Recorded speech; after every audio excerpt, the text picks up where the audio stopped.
de que Allende está en la moneda. Vale, matar la perra que cae en la moneda. ¿Pero qué le parece que se hayan encontrado en una sola tumba 2 cadáveres enterrados? Pero es que economía variante. Entonces hay que estar listo para actuar sobre él.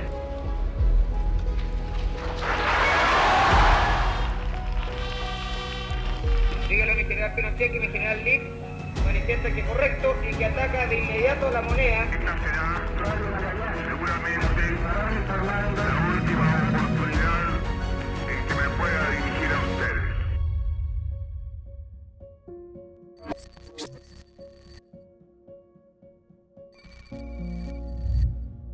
¿Cómo están? Gusto de saludarles. Bienvenidas, bienvenidos a Memoria 50 años del golpe, un programa especial que hemos realizado como Canal 9 Bio Televisión en la conmemoración de estos 50 años. Voy a leer un pequeño extracto que escribí para que comprendamos por qué estamos aquí realizando como canal este programa. Memoria es un testimonio y al dar testimonio abrimos un espacio a un recuerdo imborrable. Aunque duele, es necesario no olvidar para no repetir. Hace 50 años en Chile comenzó una de las épocas más oscuras, sin lugar a dudas, de su historia. Una dictadura que nos llenó de dolor a miles de compatriotas y donde la violencia ensombreció a todo nuestro país. Pero hay que recordar que esto no solo ocurrió en Santiago, también acá en la región del Biobío, porque el centralismo incluso permea nuestra historia. También vivimos acá las consecuencias de este horror y por eso hemos hecho este programa con un grupo humano de nuestro canal, porque como dicen en Chile, lo que no se ve no existe y es necesario visibilizar.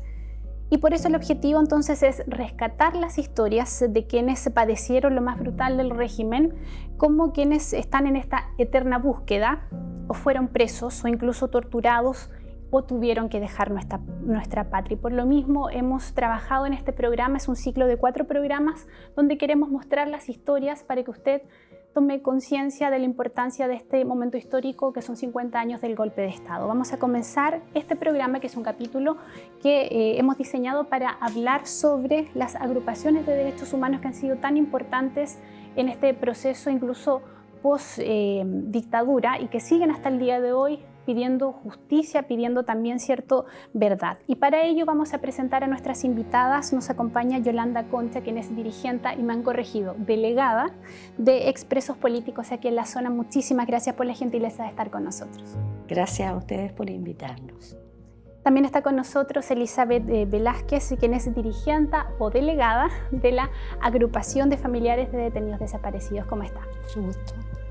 Bueno, en este programa tan importante nosotros hemos querido también rescatar no solamente la historia de ellas dos, que es muy valiosa, sino de otras personas que son parte de agrupaciones tanto de expresos políticos como también de familiares de detenidos desaparecidos, y vamos a revisar un reportaje completo que ha diseñado nuestra periodista y productora Chanel Caro. Revisemos.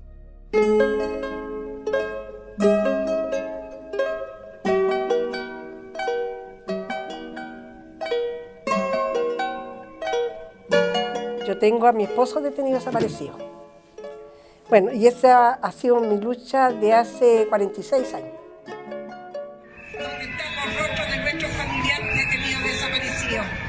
Fundada en el año 1978, la agrupación de detenidos desaparecidos de Concepción se ha convertido en un pilar fundamental en la búsqueda de verdad y justicia para las víctimas de la dictadura. Conformada por familiares de las víctimas, expresos políticos y ciudadanos comprometidos, la agrupación ha sido una voz incansable en la denuncia de los crímenes de lesa humanidad ocurridos durante aquellos años oscuros.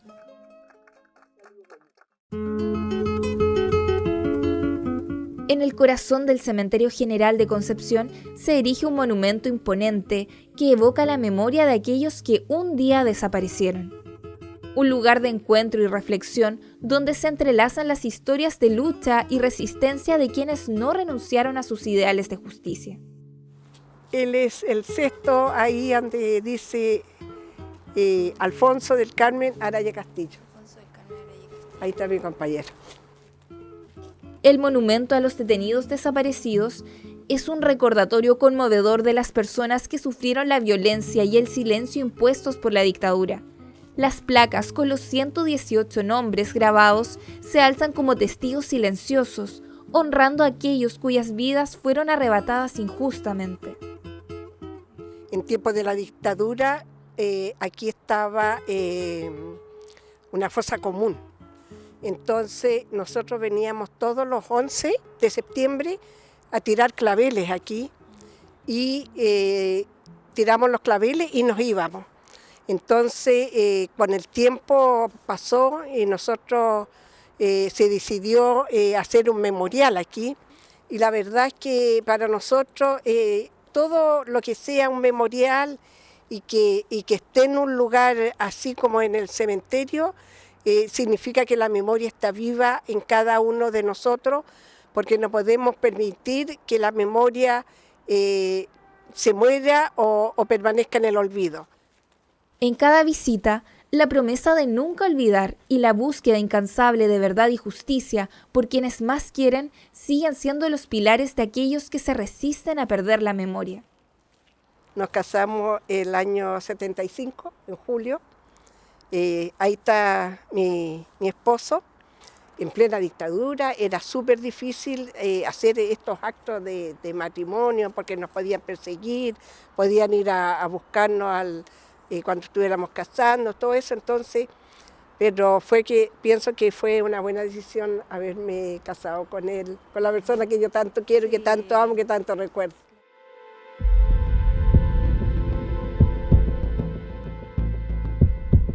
A lo largo de los años, las agrupaciones se mantienen constantes, pese a que los 50 años se sienten en el cuerpo. Los estragos de la dictadura afectaron a cientos injustamente. El día de la detención, o qué hacían aquel 11 de septiembre de 1973, se ha convertido en un recuerdo fantasma, una herida que siempre duele.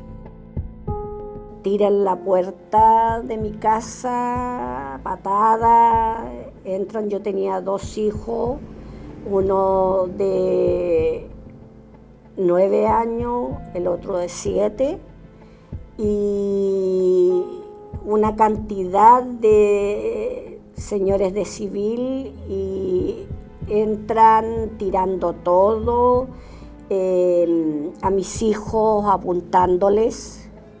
Me separan de ellos en otra pieza y empiezan los interrogatorios, los golpes y el destruir todo, y donde tenía las armas y todo eso. Cosa que yo les decía, de qué armas me hablan. Salieron publicaciones de diario, que no las tengo lamentablemente, en cual se pedía que yo me entregara, pero no lo iba a hacer. Todas las casas de mi familia están allanadas. Entonces tomé la decisión de entregarme. Y me entregué y me fue a... yo dije, me voy a entregar, pero me entrego, ¿para qué me van a torturar? ¿Seré capaz de aguantar? Esa es la gran pregunta, la gran incógnita. ¿Seré capaz de aguantar las torturas? ¿Estamos preparados físicamente para aguantar las torturas? Han pasado tantos años y han pasado por tanto que Yolanda, Esther y Víctor ya se conocen de toda la vida. Consuelan entre sí sus lágrimas, repasan sus historias, pero no buscan cerrar o extender un capítulo de dolor. Afirman decididamente, en nombre de todos, un nunca más. De verdad, yo creo que lo que más nos alienta es que un nunca más. Pero creemos y insistimos y vamos a seguir insistiendo, que no pueden volverse a cometer los horrores que cometió la dictadura cívico-militar en este país.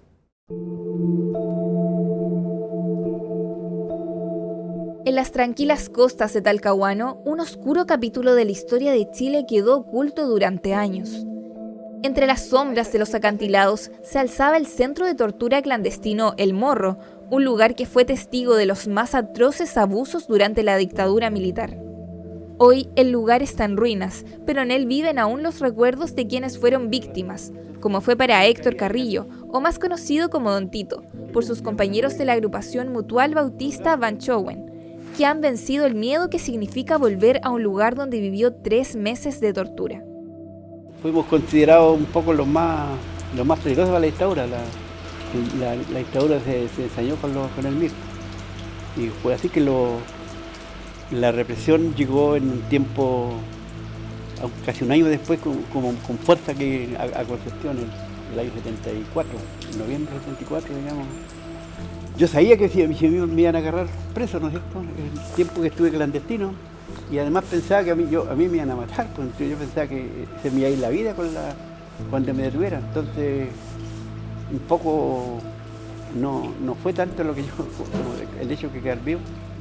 Estas paredes gruesas, así como están, con estas instalaciones en este cerro, imagínate a alguien aquí que estén interrogándolo y esa persona grita desoladamente. ¿Quién la escucha? Nadie. En este lugar... Que no hay gritos, son alaridos. Yo nunca me escuchaba, uno se escucha, hasta uno se asustaba cómo reaccionar el cuerpo frente a la tortura. Entonces, y al lado después había, yo recupero viendo a todos los torturaron aquí. Entonces era terrorífico, porque no era grito, yo no sé un grito, era... Bueno, y esto estaba a cargo de la Armada de Chile. El silencio de la bahía escondía los gritos de angustia y el sufrimiento infligido. Años después, los testimonios de los sobrevivientes y los familiares de las víctimas han arrojado luz a este lugar que inclusive post-dictadura permaneció oculto por años. Rodrigo Medina, periodista y expreso político, se enteró de casualidad sobre el Morro. Luego de décadas pudo reconocer el lugar donde le retuvieron y torturaron. Esta situación lo impulsó a grabar un documental en favor de la memoria. El Morro era un lugar que no existía oficialmente como un campo de detenidos. Algunos estuvieron 1 año, 2 años ahí en ese campo de concentración, después los llevaban a la cárcel, etc. Pero era eso, era señalar de que ese campo existía y logramos saberlo por una casualidad. Fue totalmente casual porque algunos compañeros para el terremoto fueron a visitar a familiares que estaban acampando ahí en el Morro. Y ahí se dieron cuenta de que ellos habían estado ahí, recién ahí. Todavía cantamos, todavía pedimos, todavía soñamos. La existencia del Museo de la Memoria en Concepción será un faro de esperanza para las generaciones venideras, recordándonos la importancia de nunca olvidar lo que sucedió en Chile hace 50 años y solo así construir un futuro respetuoso de los derechos humanos. De los que amamos tanto, todavía cantamos. Bueno, es un intento de resumir un pedazo de nuestra historia solamente en 10 minutos, entonces por eso queremos profundizar. Yolanda, la primera pregunta dice relación de un poco escarbar en su historia. ¿Cómo usted llegó a ser miembro de esta agrupación? Bueno, yo durante el periodo de la dictadura cívico-militar fui una de las que luchó durante todo ese periodo y por lo tanto mi trabajo con organizaciones sociales derivó a una detención. Fui detenida en diciembre de 1985 por la Central Nacional de Informaciones, CNI. Y bueno, ahí estuve detenida, estuve en el cuartel de la CNI durante un periodo de incomunicación bajo un sistema de tortura, lo cual después de unos días salgo, me sacan de ahí primero tenía que firmar unos documentos, en lo cual lo tenía que hacer vendada. Y al salir de ahí, porque te amenazaban, si no firmaba eso no podías salir de ahí, y cada interrogatorio, cada situación era de verdad algo terrible, que de verdad uno no se lo puede dar a nadie que viva esos momentos tan difíciles. Y de ahí nos pasaron a la Fiscalía Militar. En la Fiscalía Militar se nos dice que nosotros teníamos armas y explosivos, que los tenía en mi casa. Y de ahí empecé a ser procesada por la Ley de Control de Armas y Explosivos. No, yo en todo momento y dentro, cuando estaba en la CNI, en los interrogatorios, todo giraba en torno a las armas, y cada vez que yo negaba, porque era así, nunca había tenido armas, entonces era tortura. Vivimos todos esos días de tortura. Y cuando suponía que al ingresar a la Fiscalía nuevamente a otros interrogatorios, nos dicen, no, pero si aquí hay un documento a lo cual tú reconoces tener este tipo de armas en tu casa. Y fue imposible seguir insistiendo en que nunca había tenido armas y que yo pertenecía a un partido político. Era dirigente de del Partido Comunista, por lo tanto yo no tenía armas, no tenía nada. Y igual yo salgo, me llevaron a la cárcel, primero al COF de Concepción y después a la cárcel de Coronel. Estuve aproximadamente un año, lo cual salgo con libertad bajo fianza, y estuve firmando una vez por semana en la segunda Fiscalía Militar. Incluso dentro de ese periodo con que salgo tenía seguimientos, tenía de verdad, donde yo me movilizaba, nos faltaban y te agredían con insultos. Entonces yo me acerqué a la Vicaría de la Solidaridad y ahí funcionaban las agrupaciones de familiares de presos políticos.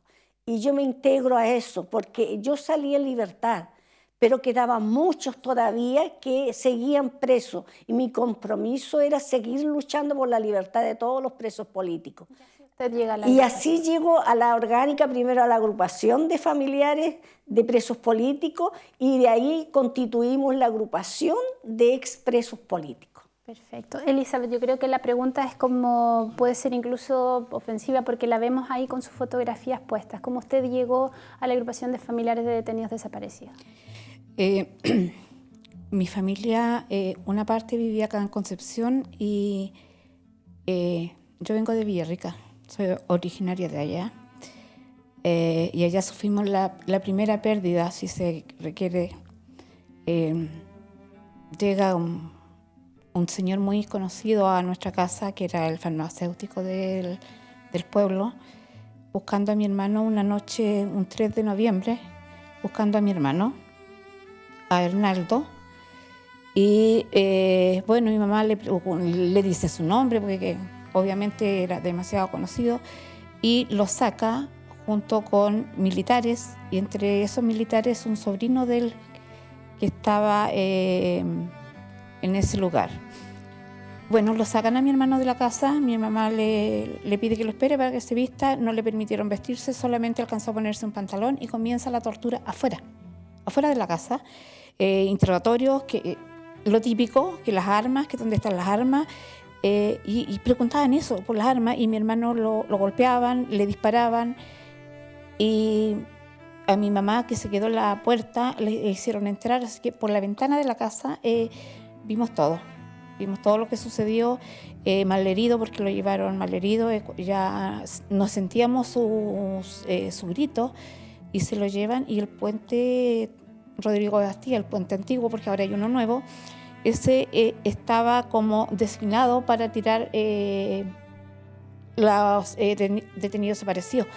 Días antes, a mediados de octubre, ya había sido lanzado a ese río alrededor de, no recuerdo si entre 16, 18 campesinos del complejo maderero Panguipulli, que correspondía a Liquiñe, Coñaripe, todo ese sector. Entonces, estaba ese antecedente, y una vez que termina el toque de queda, mi mamá se levanta, va a la comisaría para dar la denuncia, estaba la camioneta y conocida, la de este señor, y la estaban lavando porque tenía sangre. Mi mamá hace la denuncia y le dijeron que no, que excusa, las típicas excusas, y ella se dirige al puente y estaba la mancha de sangre, donde mi hermano había sido lanzado río abajo, vuelve y le toman la declaración, y ahí sigue un proceso de que nos llaman posteriormente a Temuco, a la fiscalía, a declarar, y pasado eso, de noviembre a diciembre, determina mi mamá, en acuerdo con mi otro hermano, porque por desgracia mis 2 hermanos mayores son detenidos desaparecidos. De alguna forma, Héctor, que es mi otro hermano desaparecido en Argentina, se comunica con nosotros. Bueno, nos comunicábamos, en realidad me tocaba viajar para acá y saber algo, o de alguna forma llegaba, porque también mi familia es toda del Partido Comunista, entonces había un nexo en que de esa forma nos llegaba la información, y determina mi mamá, en acuerdo con mi hermano mayor, con Héctor, de que tenemos que venirnos porque nos comenzaron a vigilar. Desaparece mi hermano, y Carabineros todas las noches estaba de punto fijo frente a nuestra casa vigilándonos, ya no permitía que la gente llegara a nuestra casa, estaba muy reducido. Yo camino al liceo donde estudiaba, eran como 10 cuadras, y a veces por la luz, por la luminaria, yo me iba pasaba por fuera del retén, me trataban de comunista, que me iba a pasar lo mismo que mi hermano. Entonces todo eso se acentuó, sí, y nos vinimos prácticamente con lo opuesto, un 19 de diciembre del 73. Sí. Gracias por contarnos estos testimonios, porque sabemos que también es un recuerdo doloroso, y quiero abordar con ustedes la lucha que tienen, esta necesidad de búsqueda de verdad y justicia que ha sido incansable. Yolanda, ¿cómo observa usted en estos 50 años lo que ha sido este proceso? Ha sido un proceso largo de pedir, y a pesar de que el 90 tuvimos la alegría de tener un gobierno nuevamente, elecciones presidenciales y todo, y al andar, donde teníamos todas las expectativas de que esto todo iba a cambiar, pero lamentablemente no ha sido así. Nosotros, en el primer gobierno de Patricio Aylwin, en uno de sus discursos, dijo que la verdad, la justicia sería a la medida de lo posible. Entonces, con eso que no teníamos alternativa, nos dejaba nuevamente en el qué hacer. Y igual asumimos, seguimos organizándonos, seguimos pidiendo verdad y justicia. Creo yo que incluso muchos en ese periodo, Patricio Aylwin indultó a varios expresos políticos, pero eso no bastaba. Creíamos que la verdad, qué pasaba con todos nuestros compañeros detenidos desaparecidos. Entonces nos llevaba a organizarnos, y comenzamos con la organización de los expresos políticos y con la exigencia, ya no pedir, sino que exigir que se nos diera respuesta a las necesidades que en ese momento surgían. Y así el andar, continuamos. Vino otro gobierno de Lagos que cuando nosotros empezamos ya a exigir, también pasamos de la verdad, la justicia y reparación. Y en eso también una reparación, como lo dijo el Lagos, ¿cierto?, a la medida austera y simbólica. Entonces ya teníamos dos conceptos, justicia a la medida de lo posible y una reparación austera y simbólica. Entonces yo creo que el seguir y con la tesón de que nosotros teníamos que seguir luchando porque no había otra alternativa. Ninguna autoridad jamás Jamás planteó la necesidad de que aquí tenía que haber verdad y justicia, y una verdadera verdad y una verdadera justicia. Aquí todavía las Fuerzas Armadas no se han pronunciado, jamás. Jamás ha habido una declaración. Aquí solamente ha habido un presidente que pidió perdón, pero las ramas de las Fuerzas Armadas jamás se han pronunciado al respecto. Entonces, a eso nosotros exigimos sobre todo que entreguen todo lo que ellos tienen con respecto a la información que tienen, la entreguen. Entonces, yo creo que ahora esto del cumplirse 50 años es una etapa más en nuestras vidas y que vamos a tener que seguir luchando. Vamos a dejar pendiente la respuesta de Elizabeth. Nos vamos a una pausa aquí en Memoria 50 años del golpe.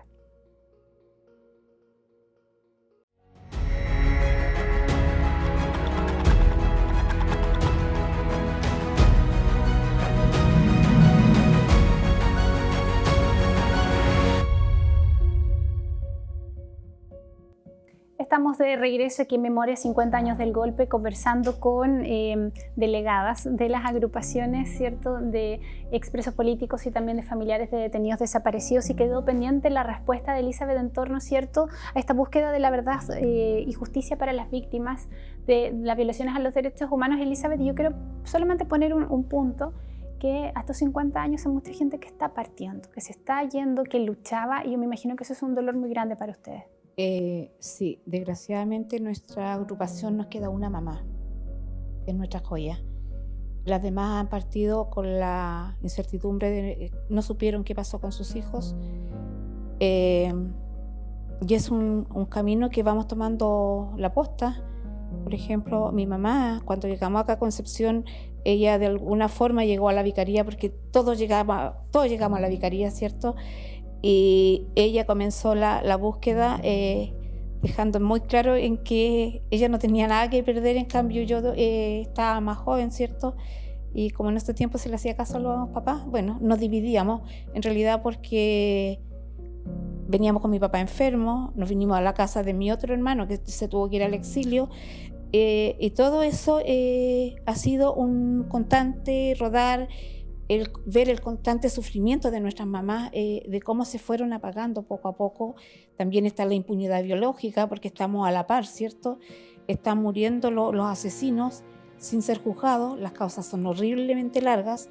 De hecho, mi otro hermano que desaparece en Operación Cóndor, recién, después de 23 años, el lunes se vio el último alegato en la Suprema, que son eternos y son dolorosos, porque uno tiene que estar en el primer alegato. Fui a Santiago, estuve ahí en la sala, son 3-4 horas donde tú escuchas todas las cosas, pero más inverosímiles, que ellos nunca estuvieron. De valientes soldados, para nosotros no tienen nada. Se escudaron en las armas, ahí eran valientes. Pero para asumir la responsabilidad que ellos tienen, la verdad que ellos tienen, la verdad que nosotros necesitamos. 50 años es toda una vida. Yo tenía 17 años y así nos pasó a todas. Todos éramos jóvenes, esposas recién casadas con hijos pequeños, y eso es lo que más nos duele a nosotros. Como decía Yola, todo en la medida de lo posible, fue una frase pero calcada, todo austero y simbólico. Por fin ahora, con nuestro presidente actual, hemos tenido una luz de esperanza con el plan de búsqueda que se está, aunque para nosotros somos bastante perceptivas en que no se va a saber la verdad mientras las Fuerzas Armadas y de orden no digan. Y ellos se van a morir con el secreto, eso para nosotros, claro. Pero todo esto a nosotros igual nos desgasta. Absolutamente. Pero no nos impide seguir luchando, haciendo la denuncia, porque realmente no queremos un nunca más. Queremos que esto, nuestras generaciones continúen. Queremos algo que sea efectivo, que nunca más nadie pase lo que nos ha tocado vivir como familia, como un país. Sí. Conversábamos con Chanel produciendo este programa y hablábamos de que ustedes vivieron como una doble transición, Yolanda. Una fue la situación que a usted le pasó estando presa, que su vida cambió para siempre, y luego vino otra transición que fue de la dictadura a la democracia. Es difícil poder dimensionar cómo un ser humano procesa tantas emociones.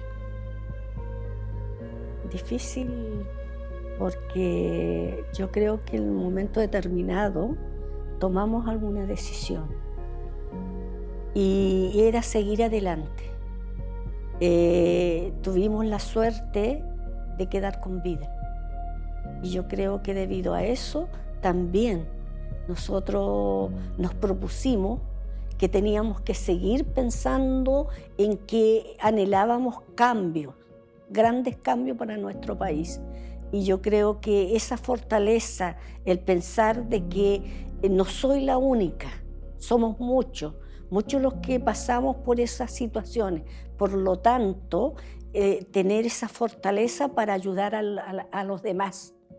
Porque esto, nuestra historia, nuestra vida es de muchos que vivieron los horrores, claro, miles que vivieron los horrores de la dictadura. Entonces yo creo que eso nos dio la fuerza para seguir y acompañando a todos y creando de cómo, viendo la discusión, y no únicamente a nivel regional, sino como también a nivel nacional. Entonces yo creo que de repente nosotros siempre decimos, todo iba a la mochila, ¿ah? Nuestros dolores, todo esto que surge a la mochila. Y de repente también nos damos cuenta porque esto nos cuesta mucho. Y de verdad hemos logrado. Yo creo que me iniciaba hablando siempre de los demás. Y yo creo que ese escudo que mantienes ante los demás. Y siempre hay una sonrisa. Nosotros igual nos caracterizamos por sonreírle a la vida igual. ¿Ah? De una u otra forma, igual nosotros estamos en eso. Sí, permanentemente reviso contenido relacionado a la dictadura, pero hace poco vi un documental que nadie habla en particular sobre las familias que vivieron este horror, que fueron finalmente condenadas a sufrir y a vivir hasta el final de sus tiempos bajo este sufrimiento y esta incertidumbre, Elisa. Sí, pues la vida continúa, como dice Yola. De una o de otra manera en mi caso, en el caso de todas mis compañeras, hemos logrado salir adelante. La fortaleza no sé de dónde sale, pero sale. También hay momentos en que decaemos, sobre todo, como insisto, no hemos tenido una buena justicia.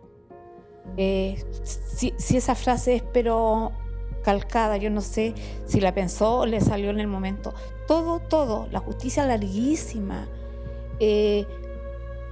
Nuestra vida en sí ha sido complicada, pero no por eso echamos pie atrás. Somos la forma de expresarle a los demás lo que esto significa, lo que es tener esa capacidad de ser, no sé si ser resiliente, no sé si ser buscar busquillas, ¿no es cierto? Sí, buscar hasta saber la verdad. Es nuestro anhelo, es ese simple rito de cuando alguien muere, enterrarlo y saber dónde está. Eso es lo que a nosotros nos desespera, no saber dónde está, imaginarse montones de hipótesis, gente que fue lanzada al mar con un riel, gente que le rompían el cuerpo para que se hundieran, ¿cierto?, con corvos. Eso yo lo vi, a mí nadie me lo contó. Buscando a mi hermano en Villarrica, yo vi cómo iban cuerpos río abajo. Y bueno, no se hablaba. Yo llegué a una ciudad donde no me conocían. Por lo tanto, eso era lo más secreto nuestro, porque estábamos resguardando nuestra vida. Como decía, yo llegué a la casa de mi hermano porque él se tuvo que ir al exilio y desgraciadamente, estando en Argentina, en Operación Cóndor es detenido, como les decía momentos anteriores, larguísimas. Todas las causas han sido larguísimas. Eso es lo que más nos duele. Y la poca sensibilidad de todos estos gobiernos, de todos. Nosotros no podemos decir hemos tenido una puerta abierta y que haya sido algo fácil. Todo lo hemos construido nosotros como familiares, en las distintas agrupaciones, todo lo que se pueda lograr lo mínimo. Es nuestro sacrificio. Esta es la importancia del amor. A la vida. Y la vida.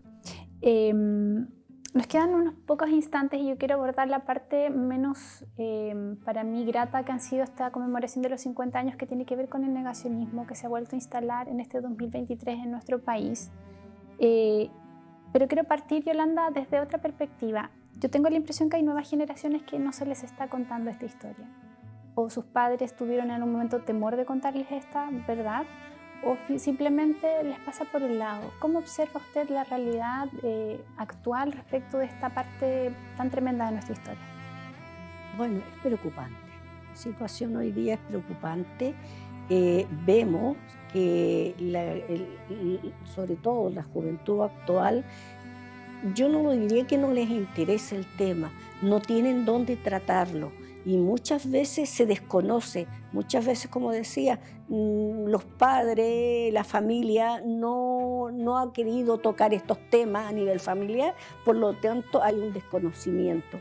Pero yo participo en algunas rutas de memoria y he tenido la oportunidad de relacionarme y contar esta situación, y de verdad a veces me he encontrado con casos en que sí se sorprenden mucho con la historia bueno, ellos mismos dicen, ¿por qué no sabíamos? Yo creo que aquí existe una gran necesidad de educación, y esto parte por la enseñanza, ¿ah? Tanto yo creo que comenzando por la media y la universitaria, tienen que haber un tema allí a tratar, a discutir, a verlo, a analizarlo, pero además yo creo que tenemos hoy día también en el Parlamento, ¿ah? Tenemos un Parlamento donde hay sectores que todavía niegan los hechos ocurridos durante el periodo de la dictadura cívico-militar, y ellos durante mucho tiempo se han mantenido con la verdad que ellos expresan, ¿ah? Incluso no niegan las atrocidades que nos ocurrieron, pero igual forma ellos mantienen de que fue lo más correcto que se hizo, ¿ah? Durante todo el periodo de la dictadura. Yo creo que a eso tiene que terminar de una vez por todas. Sí, los discursos de odio, la revictimización también, Elizabeth, ¿qué eso significa para ustedes? Duele porque mira, nosotros hacemos periódicamente distintas actividades. La ruta de la memoria ha sido excelente porque llega a distintos sectores de acá de la zona. A veces hacemos actividades en la calle y nos vienen a insultar prácticamente, diciendo qué estamos haciendo aquí y esto qué significa, esto qué es. Nos provocan, pero nosotros siempre tenemos nuestra dignidad bien puesta y seguimos nuestra denuncia. Si eso es denuncia, el negacionismo está pero a la orden del día. Cualquier cosa que se diga lo tapan.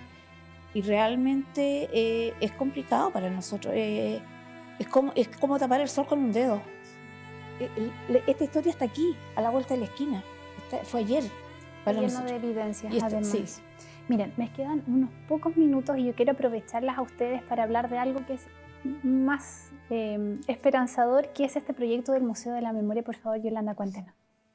Bueno, este proyecto primero lo iniciamos como agrupación de expresos políticos, en lo cual hubo un momento en que se nos exige la recopilación de antecedentes personales con respecto a detenciones o situaciones que se hayan vivido durante el periodo de la dictadura cívico-militar.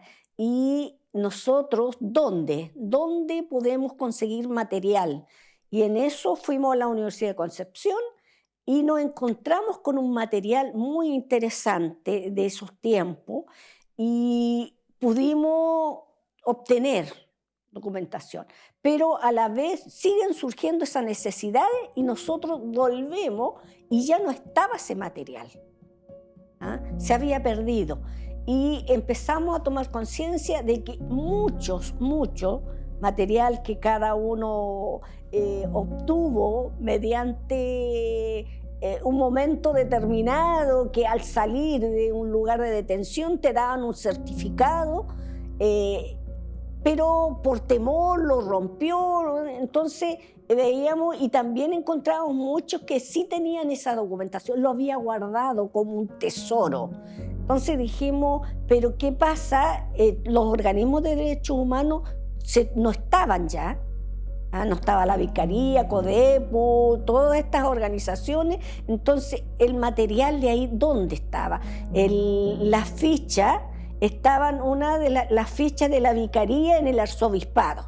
Estaba todo distribuido. Todo distribuido. Entonces, pero igual, o sea, donde contamos la historia. Y empezó a surgir una casa donde poder tener el material. Pero ¿cómo llegamos a las futuras generaciones? Nosotros siempre pensando en las generaciones. Entonces, las futuras generaciones, porque tenía que ver un lugar. ¿Por qué siempre Santiago? Porque de verdad es muy hermoso, un lugar, de verdad, lo del Museo de Santiago, espectacular. Entonces dijimos, ¿por qué nosotros aquí en la región no tenemos un lugar? Y ahí empieza a surgir esta por necesidad. Y dijimos, sí, tenemos que tener un museo. Lo planteamos primero a la Municipalidad de Concepción y el alcalde Ortiz. Hicimos porque el creer en la palabra, firmar un protocolo de acuerdo, y lo firmó con la agrupación 3 cosas que no existían, que era el memorial en el cementerio de Concepción, la oficina de derechos humanos de la municipalidad y el museo. Y ahí, Elizabeth, me imagino que para ustedes también va a ser un testimonio. Sí, nosotros, como siempre, hemos estado al alero de la iglesia. Hemos perdido igual bastante material porque no tenemos un lugar físico donde guardarlo, pero igual hay bastante material. Está lo de Laja San Rosendo, por ejemplo, que se puede recopilar. Hay mucha información, y eso que quede plasmado, que quede para las generaciones futuras, es nuestro legado. En el fondo, todo lo que nosotros hacemos es un legado que estamos dejando. Y también cosas personales de nuestros familiares prácticamente no tenemos. Algunos ni siquiera tienen una foto de su familiar, sobre todo la gente del campo, gente de lugares alejados. Pero sí hace falta, estamos muy esperanzadores. Es algo que se nos había truncado un poco en el gobierno de Piñera, pero ya se volvió, y va a estar a continuación de nuestro memorial, que van a ser 2 hitos, 2 lugares de memoria, porque nuestro lugar de memoria es nuestro memorial de acá del Parque Bicentenario. Sí, miren, me quedan 30 segunditos, pero yo necesito hacer esta pregunta. Yolanda, ¿qué esperan estos 50 años? Ay, verdad, justicia, reparación y no al negacionismo. No puede seguir existiendo, tiene que haber una ley que establezca eso. Elizabeth. Verdad, justicia y no repetición. Nunca más una dictadura en Chile ni en ninguna parte del mundo. Nunca más, pero nunca más efectivo. Eso es lo que más se puede reducir en pocas palabras. Y lo otro, que por favor hablen, que se vayan de este mundo en paz, que digan la verdad de dónde tienen nuestros familiares. La verdad está acá, en algún lugar de las fuerzas de orden armada, de la marina, de donde sea. Ahí está nuestra verdad, que hemos buscado con tanta ansia y que demasiadas compañeras y compañeros se han ido de este mundo sin saber, sin tener la verdad y la justicia. Yolanda Concha, delegada de los expresos políticos, muchas gracias por estar con nosotros en Memorias. Gracias a ustedes. A Elizabeth Velázquez, dirigente, delegada de la agrupación de familiares de detenidos desaparecidos, muchísimas gracias por la gentileza de estar acá. Gracias a ustedes, al canal, por darnos esta ventanita que es muy escasa para nosotros, muy esquiva contar nuestra historia. Ese era nuestro propósito y usted, gracias por su sintonía. Recuerde que tenemos más capítulos. Vamos a estar con la Vicaría de la Solidaridad en nuestro segundo capítulo de Memoria 50 años del golpe. Que esté bien, hasta pronto.